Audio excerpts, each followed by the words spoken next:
My name is Jill Barron and I'm going to be running the session today, and today's topic is the first in the webinar series and it's on top tips for business cases. Just to let you know, we are recording this and I'm going to keep the microphones muted for now because there's quite a few people on the call, but I still do need to let you know that we are recording this. Hence the red dot, which is just to remind me that I need to press the record button. So a little bit about me. I'm an accountant by background. I've spent my career working as an accountant and a management consultant, both for the private and public sector. And more recently, I've been working with organisations like CIPFA to really help people understand and be able to better communicate things like finance subjects, including business cases, a bit more effectively and clearly. A little bit about the logistics. We have about 45 minutes this morning, so sorry for the slightly late start. As I said, because of the number of people on the call, I will keep the microphones muted. If you would like to ask a question, and I can see most of you have found the question box, do please jot it in the question box. If I don't get around to answering it during the session, I'll follow up after the session, either in the chat box or via email. So as I said, the way to talk to me is via the question panel. Now, the aim of today is to really give you some quick wins on improving your business cases and making them more compelling. It is a huge subject, and I can't really do it justice in 45 minutes, but the aim of today really is that by the end of this session, you'll be able to understand why business cases are important, identify some of the guidance available, and there is quite a lot out there. And also the key bit of today is around defining your top tips for improving your business cases.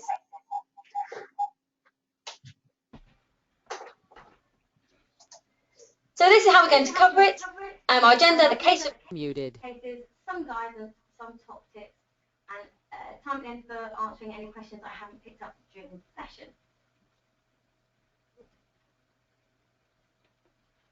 So, my first question is, why do we need a business case? And some of you out there might be thinking, I really don't know why I have to do it.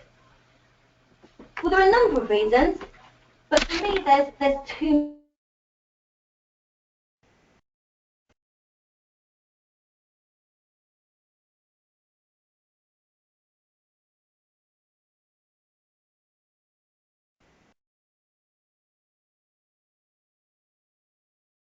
Are what the risks Unmuted. Are and to deal with them. Secondly, it provides an audit trail for the decision-making process. So we can go back and look at why we decided to make a decision and get the learnings from that, for example, if things don't go according to what we'd like. Now, I'm just going to pause there for a second because it sounds like we've got a few people who've lost the audio. So I'm going to clear all the hands are up. And can you just give me a hand raised again if you can hear me still? Okay, I've got a few hands up which suggests to me that it's not a problem at our end, so thank you for that. So, why do we need a business case? Well, if we don't have one, there's a better chance that things are going to go wrong. We might get lucky, and even if we do have a brilliant business case, things may still go wrong. But we've got a better chance of it going right if we've gone through the whole process in a rigorous way. Some examples of when that hasn't happened, and there are many. My favourite one at the moment is the Jubilee line extension, where costs were underestimated by about £1.4 billion. And in addition to that, we had some issues over the project duration, underestimated that by about 2 years. But there are many, many other examples out there, some high profile, some obviously much lower profile. The reality is, a lot of new spend is unsupported by what I would consider to be a robust business case.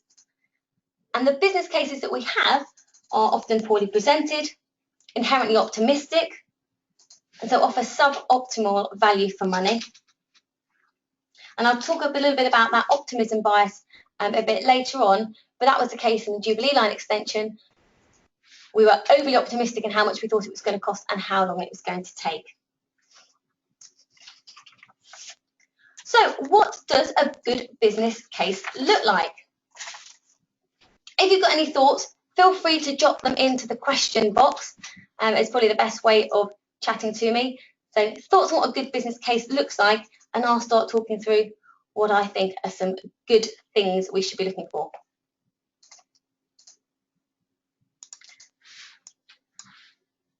So first of all, I think, and actually in a nutshell, hence the picture of the squirrel on the previous slide, in a nutshell, a business case should be three things. It should be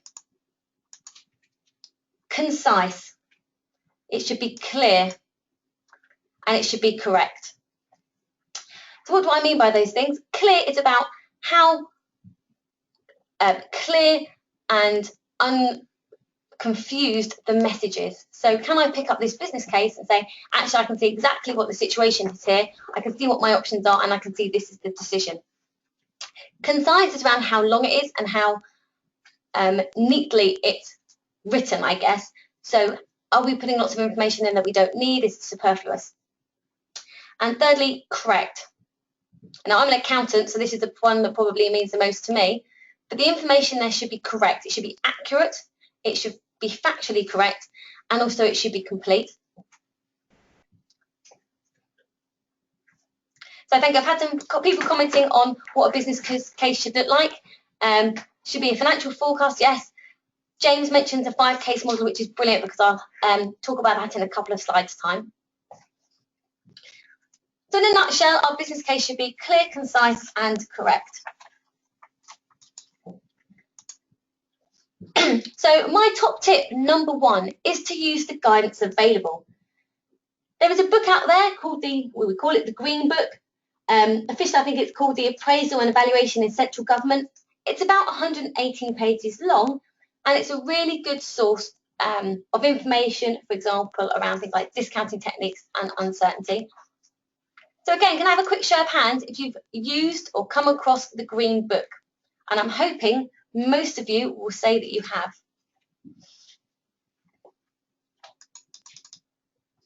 I've got a few hands, people gradually finding the button.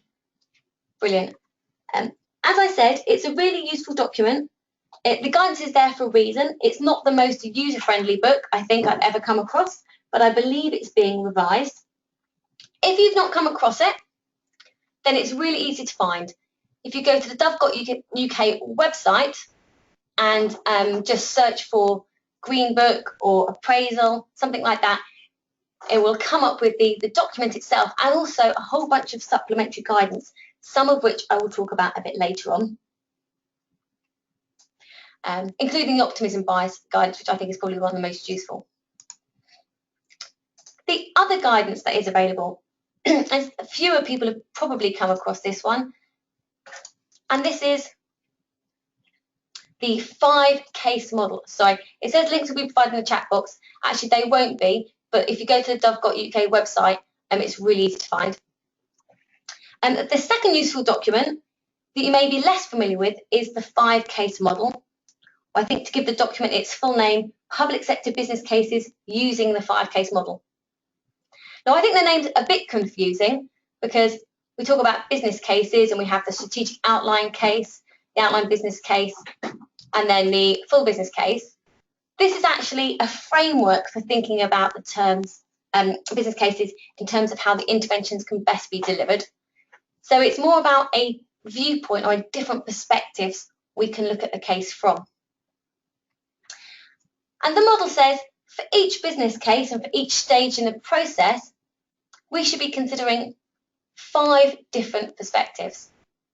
We should be thinking, is there a strategic or compelling case for doing something, for changing the status quo?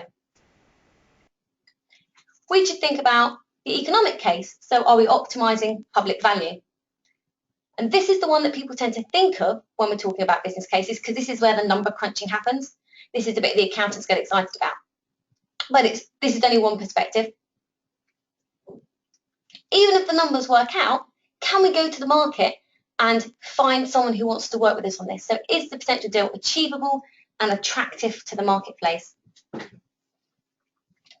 Can we afford it? And can we deliver it successfully? So even if all the other things are true, do we have the resources and the skills to be able to deliver the project successfully as we think we should?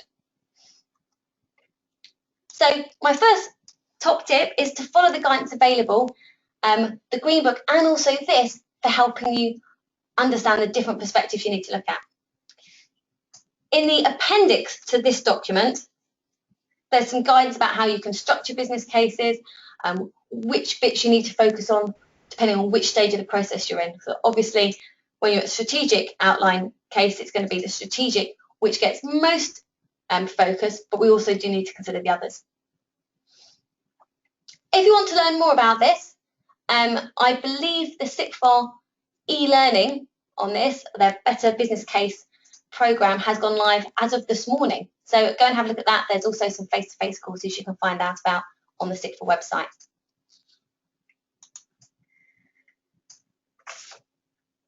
So my second top tip is to be clear on your objectives.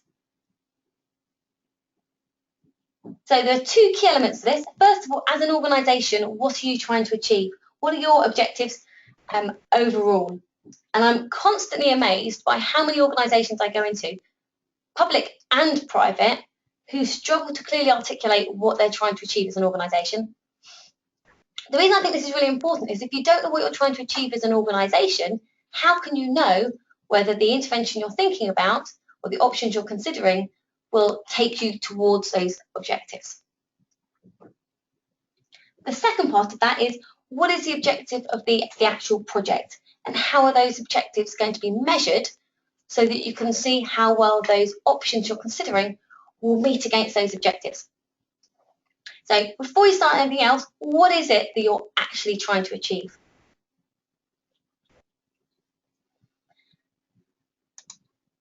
And as part of that, what is the market failure? So as a public sector organisation, we probably shouldn't be getting involved in things unless there's a market failure. And that's one thing that reviewers are going to be looking for. So if you can be really upfront about what that market failure is, then your business case is going to be more compelling. Now, what do I mean by market failure? Again, it's defined in the guidance, but it's when the market has not or cannot of itself be expected to deliver an efficient outcome. So I've got a question here from Ravi. How do you make information concise when material is very complex and you don't want to be accused of leaving information out? It's not easy, and nothing I'm going to say today is going to be a silver bullet. But what I mean by concise is not including things you don't have to include or don't need to include to make your case. So not necessarily the document itself is going to be short, but just when you get maybe someone to read it who's not been involved in putting it together, they can see the purpose for each piece of information you have in there. And I'll say some more a bit later on that might help with that. So be clear on your objectives. Top tip number 3 is to include the correct information and to include that information correctly. Two slightly different things. Let's think about what information we need to include. Well, we can't go into all the detail here. That's what the guidance is for. But one of the things that commonly gets left out are opportunity costs. What do I mean by opportunity costs? Well, it's the cost or the loss of other alternatives when one alternative is chosen. So even if, for example, you're using an asset or planning to use an asset, one of your options, and you already own that asset, so there's no cash cost, there's an opportunity cost because we can't use that asset elsewhere to deliver a service. Because it's not a cash cost, it's one of those things that quite often gets left out when we're thinking about costs and benefits. It's also sometimes quite hard to work out what your opportunity costs, but it's important to make sure we are including those and costs outside our immediate area, because without all of that information, we might be ending up making decisions that's good for us, but has negative knock-on impacts elsewhere. So making sure we include our opportunity costs and also our unquantifiable costs. Now, again, as an accountant, I want to put a number on pretty much everything. That's not always possible. There are some costs that may not have a market value that we can look at the guidance and identify some value for them. So, for example, the willingness to pay for a benefit, that's one way of valuing a benefit, how much someone will be willing to pay to get that. But there will be some genuinely unquantifiable costs. Just because you can't put a number on it doesn't mean you shouldn't be including it, because actually, particularly in public sector, that should influence our decisions. So one way to do this is to weight and score those elements. So, for example, if we think something's going to have an impact on community spirit, we can identify how important that is and give it a weighting, and then we can score the various options against that. It's not a number, but it will give us an idea of what the best options are against that element, and then we can feed that back into the decision-making process. So again, and as an accountant, I see many models where lots of number crunching has got in, but actually people have ignored a whole range of other costs and benefits because we haven't been able to put numbers on them.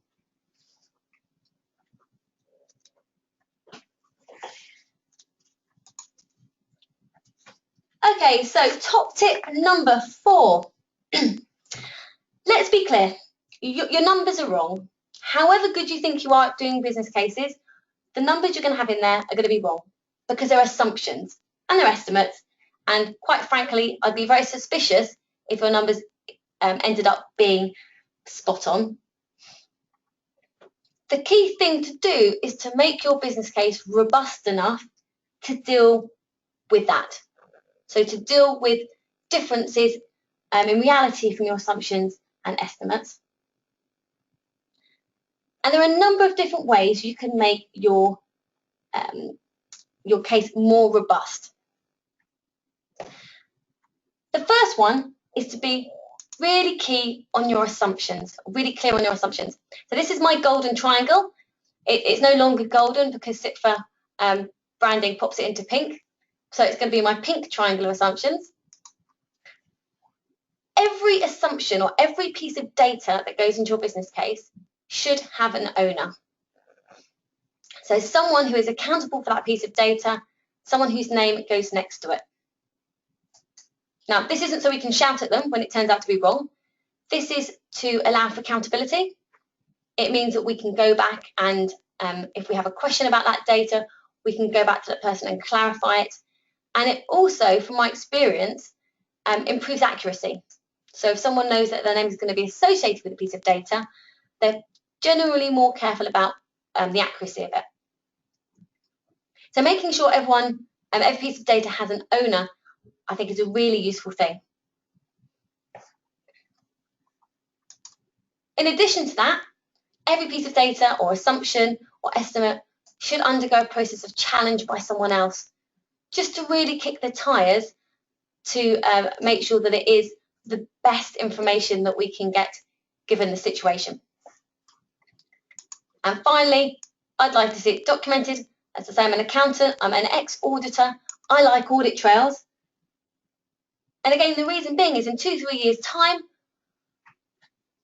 we're carrying ahead with one of the options and we want to understand where things aren't going quite as we expected. It's useful to have that trail so we can get the learnings from that.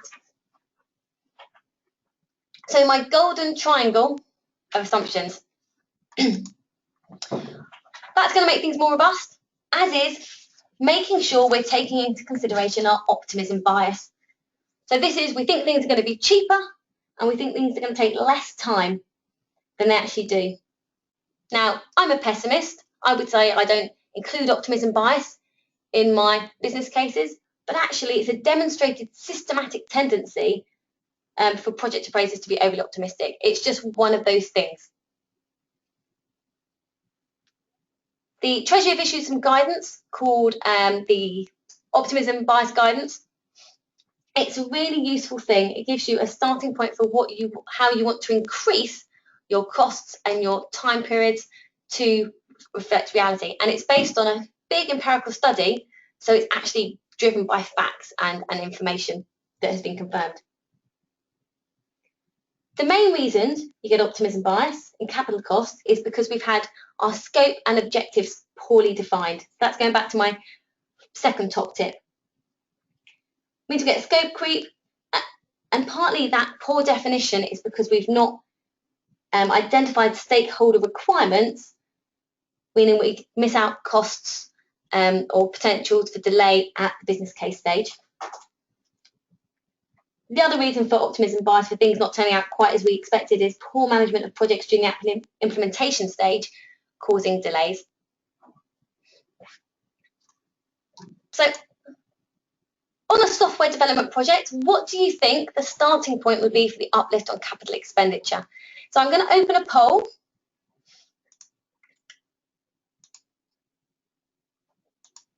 And hopefully you will see come up on your screen a poll. So tell me what you think. Do you think we should uplift our costs from what we think they're going to be to by 10%, 25%, 100% or 200%? Just going to give people a few minutes to fill that in.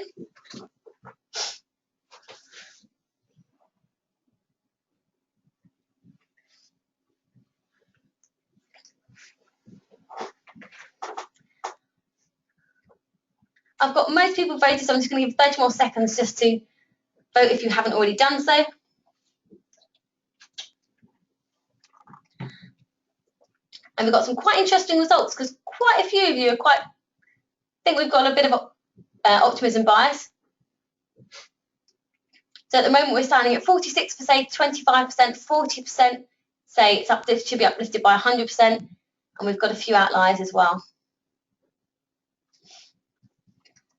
Right, I'm just going to close that now. So if you haven't voted, I'm going to give you 2 more seconds to vote. But I think that's pretty everyone who wants to vote. And hopefully you should see on your screen the results. So it's quite interesting because actually it shows some optimism bias in itself. So most of you, just under a majority, think it should be a 25% uplift, 39% say it's 100%. Let me just close that and show you the actual extract from the guidance. And actually, according to the Treasury, based on their study, we should assume as an upper point that any costs for IT projects should be uplifted by 200%.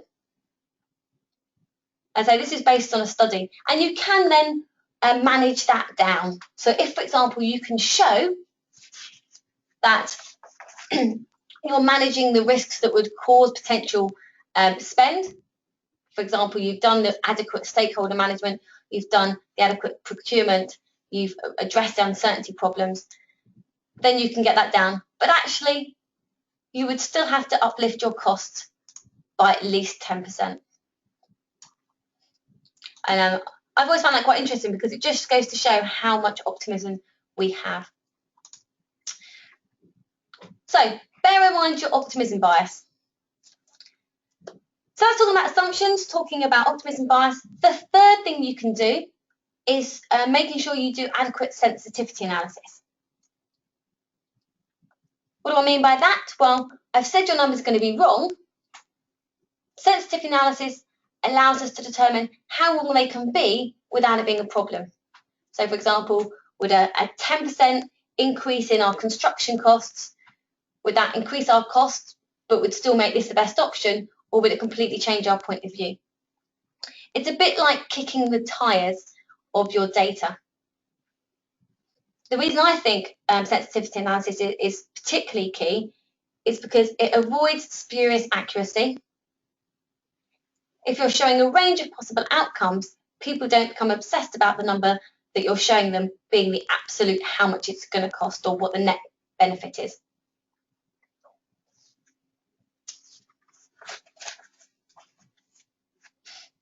I've just seen a question, can unquantifiable costs be used to justify or dump a particular business case if it, as it is too broad?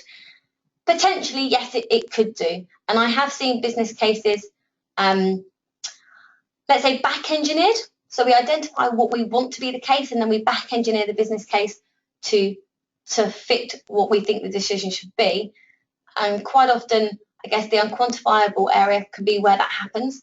All I'd say is when you're looking at unquantifiable costs, you still want to be as rigorous as you would be if you were looking at quantifiable costs. So using the assumption triangle and making sure that the data is supported by someone and is accountable. And I think that should reduce the issue there.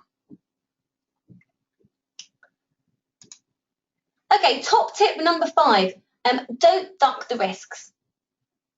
Every project is going to have risks, make sure you don't ignore them. Also, make sure you don't assume that the people who are responsible for approving your business case know what the risks are. I always think it's better to spell it out and, crucially, spell out what you're going to do to address those risks. I like to see it presented in a table. It doesn't really matter, but I think that's quite a nice way of showing what the risks are and then next to them how they're going to be mitigated. And there might be lots of risks. So there could be environmental risks, economic ones around, for example, our assumptions of inflation, procurement, legislative. And we want to capture all of those. And we also want to talk about what we can do. So whether it's early consultation, avoiding irreversible decisions by picking maybe a design that allows a bit more flexibility to a later stage, might cost a bit more, but that might be outweighed by the benefits of having that flexibility. So get someone who hasn't been involved in the business case, again, to read it cold. And if they have questions about the risks, then it means that you probably haven't articulated them clearly enough, or it may be you've just missed them out completely.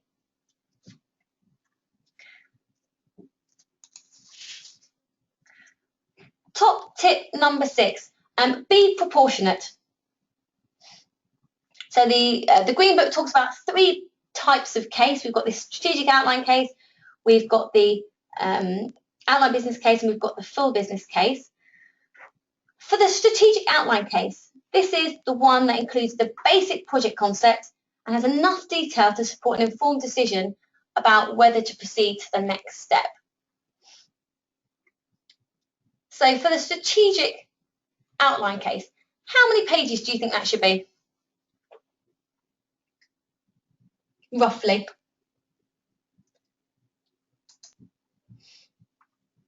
Again, I'll give you a minute or so just to give me your thoughts.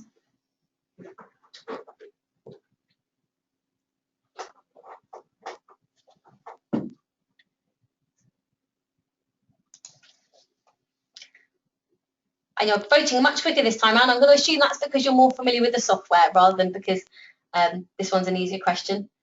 So I'll just give you a couple more seconds. We've got about 90% of people voted so far, so a couple more seconds in case anyone else wants to vote. And then let me close and share those results. So a majority of you, quite a clear majority, have gone for about 2 pages. Now, what I would say is there is no right or wrong answer for this because it's going to depend on the type of business case, how much spend it is, how complex it is. But you wouldn't want to see 40 pages. I would say probably for the whole strategic outline case, so the whole document, not just executive summary, but all of it, you'd probably be looking, generally speaking, about 10 to 12 pages. That's going to give you enough space to go through each of those 5 cases. So the strategic, the economic, the commercial, the managerial and the financial, to make sure you're covering all of those 5 areas off, but without including lots of information actually we shouldn't be getting into until we get that to the outline business case. So be proportionate, make sure you've got the information in, but you don't want to do all the work up front with the include it all in the first business case for the strategic outline when actually then we turn out that we decide not to go ahead because we don't have, for example, the case for change, and then you've wasted all that activity. Top tip number 7, and this is getting away from the numbers and actually more into how we communicate things. So storytelling is fundamental to our DNA as humans. As long as there have been campfires, we've gathered around them and we've conveyed a view of the world through the use of stories. They're a shared experience, and as a result, we are hardwired to receive information primarily through storytelling. We like to think we behave rationally, but actually we tend to behave more instinctively and more emotionally than that. So telling a story through your business case is going to make it more compelling. And by that, I don't mean starting it with once upon a time. It's about two different elements. It's about making sure you have the logic flow. So does the flow of the document take me logically through the information to build a compelling argument, or is it just a hodgepodge of disparate bits of information and data? We also need to make it easy for people to read and engage with. So we need to present the facts without bias, but really what we're doing is we're trying to persuade people to do what we want them to. So anticipating questions and objectives they may have and addressing them head on, is going to be one way we can do that. In addition, we need to get them bought into the as-is state. And often this is underdeveloped in business cases because we assume that people know what the current situation is. So setting out clearly what the current situation is and why, therefore, we need to make a change is going to be critical to getting people bought in to the next steps and discussing the options. So think about telling a story.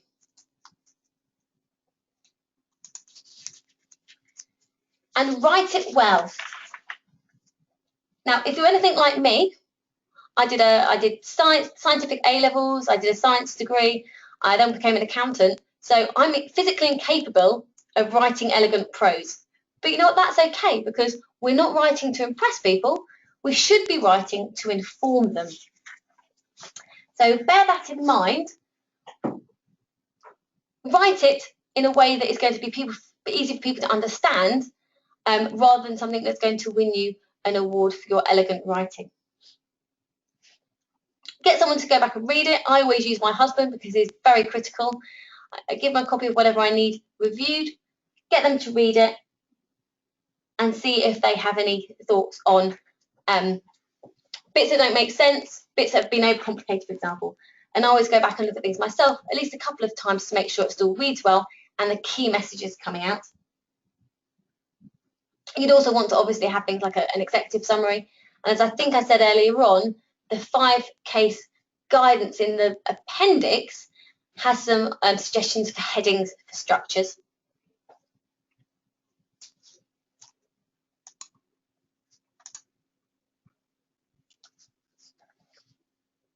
So part of that writing well is around clarity.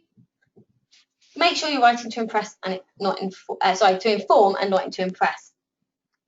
The other thing we commonly see, which makes things less clear, is when it's obvious that we have a number of people who've been involved in putting the case together. So different people take different sections, we might have some consultants involved, and when we read it, actually it feels disjointed, which does two things. First of all, it makes it harder to read and harder to tell a story, but also potentially we can have information that's repeated in different sections, which means it's not concise, or even worse, we have information that's inconsistent or contradictory across the different sections. For example, you might talk about creating new jobs, but the costs don't reflect that. So having one person who is accountable for overall editorial control, whether they've been involved in the writing of the document or not, is really crucial to making it read well. So make sure you've got time to allow that to happen. If you've not come across them, the readability stats on Word are quite useful. I think it's in different places on different versions, but generally if you go into File, Options, Proofing, you should find it somewhere in there if you tick readability stats. And then when you do a spelling and grammar check, which I would hope that you would all do at some point, you'll have this box come up at the end. And this is the useful bit down here. Talks about passive sentences. You want to keep that percentage low.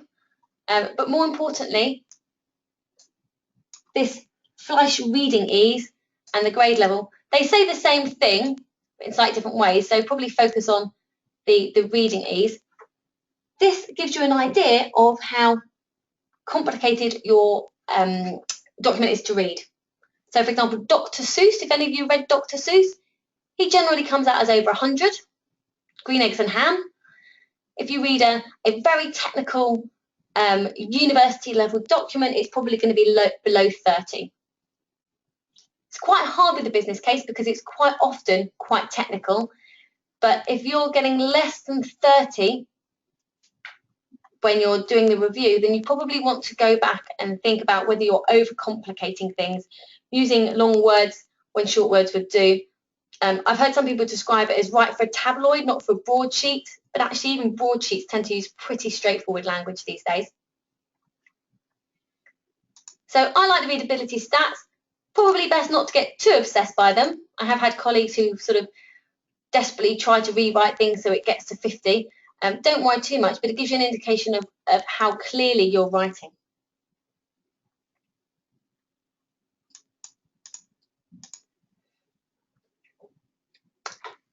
And remember I talked about clear and concise. The other bit of that is concise. What do I mean by concise? Get rid of superfluous information. Really think about whether they need to know about that piece of information at that stage in the process in order to make the decision they need to make at that point in time. The second element of that is about removing some of the waffle and weasel words. As a nation, we like to hedge our bets. Perhaps, maybe, possibly, we like to use vague words like that. Get rid of them. They muddy the water and they just make the document unnecessarily longer. So again, give it to someone else to review. See if you can get them to cross out unnecessary words. Well, we're almost at the end of the time, but I want to leave you with my last top tip, which is don't underestimate how long it takes to put together a really good business case. As I said, it's not just about the document that you hand over, it's about the process. And it's critical to invest the time up front, because if you're using this as a robust justification of the spend and it's not thought through, the chances are that this decision will be made that's the wrong decision, or if the decision goes ahead, we won't have full control of our costs because we've not thought through the full implications.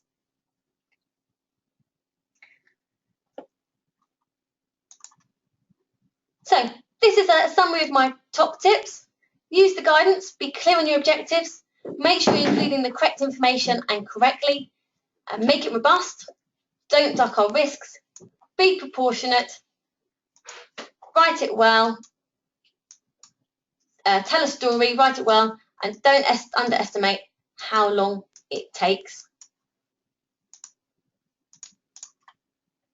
Before I come back and have a look at any questions we've not already answered, just to let you know what the upcoming webinars are. So this is the first in the series. There's a list of future ones up on the screen at the moment.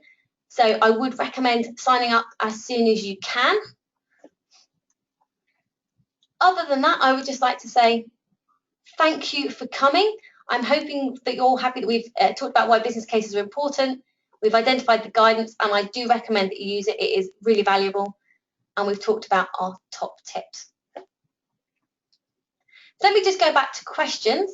I think we've addressed most of them as we've gone through.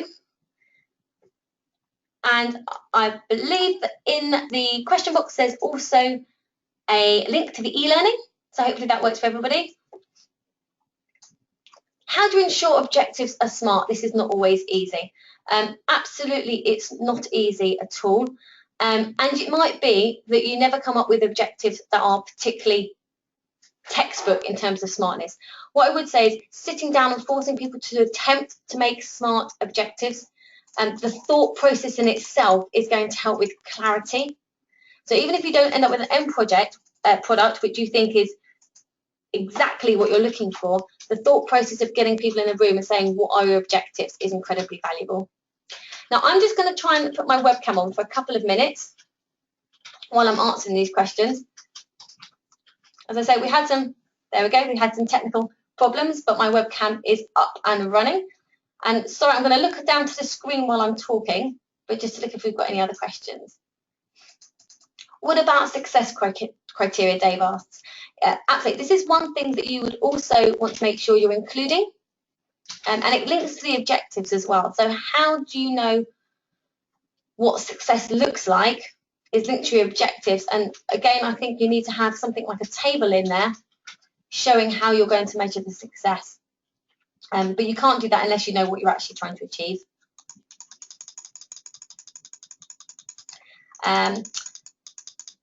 So I'm just scrolling down, hence the clicking.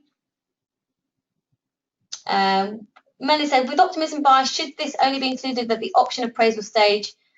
How do you justify requesting additional cash funding to cover the estimates for optimism bias? I think, personally, I think you should be including or thinking about optimism at every stage. It's when you come to the number crunching piece and putting together the economic case, that's when sort of you're thinking about the numbers. But in even later stages, even at the evaluation stage, if it's looking like your optimism bias wasn't appropriate, then I think you need to take that and take the learnings from that. How do you justify additional cash funding? I don't know the answer to that, Melanie, I'm afraid. It's something that's crucial. That, I guess my response to that, and I'm not sure it's particularly going to be particularly helpful, is if you don't take into consideration optimism bias, you're far more likely to have an incorrect decision over options, and you're going to waste far more money. So it's a short-term, long-term thing, but I know that's not necessarily always helpful when you're trying to ask for that. Okay, I'm very conscious of the time. We've just gone past the allocated time, so I'm going to suggest we shut the webinar there. If I haven't responded to your questions, what I'll do is I'll jot you an email later on to respond to any questions. But what I would like to say is thank you very much for dialing in today. I hope to see you on another webinar at some point in the future, and I hope you'd enjoyed this experience. So thank you and goodbye.